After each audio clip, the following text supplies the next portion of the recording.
ஐயா பல நேரங்களில் உடம்புல நிறைய விபூதியை பூசிக்குவார். சந்தனம் அவர்லாம் அது பிடிச்சது தானே.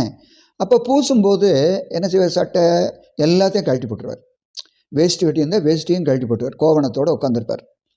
அப்போ பக்கத்தில் இருக்கிறவங்கெல்லாம் கேட்டாங்க, அடியவர்கள் எப்போ ஒரு 10 பேர் சுற்றி இருப்பாங்கள்ல, சாமி இப்போ சட்டை போட்டுக்கலாங்களா அப்படின்னு கேட்டால், அட பேசாமல் இருப்பா, ஒரு மாரியம்மா வரப்போகிறா, அவளை பார்த்துட்டு சட்டையை போட்டுக்கலாம் அப்படின்னா, கொஞ்ச நேரம் கழித்து ஒரு அம்மாவும் பிள்ளையும் வர்றாங்க.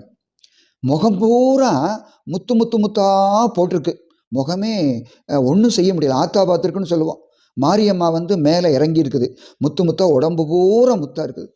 ஐயா என்னையா செய்கிறது, பொம்பளை பிள்ளை நாளைக்கு கட்டி கொடுக்கணுங்கய்யா, நம்ம என்ன பண்ணுறது சொல்லுங்கள் அப்படின்னு அழுகும்போது அவர் உடம்பு பூரா பூசியிருக்கார் பாருங்க. அந்த பூசனதை எடுத்து இதை கொண்டு போய் இந்த பிள்ளைக்கு மேலெல்லாம் பூசு, உடம்பெல்லாம் பூசு, சரியாக போயிடும் அப்படின்னு சொல்லி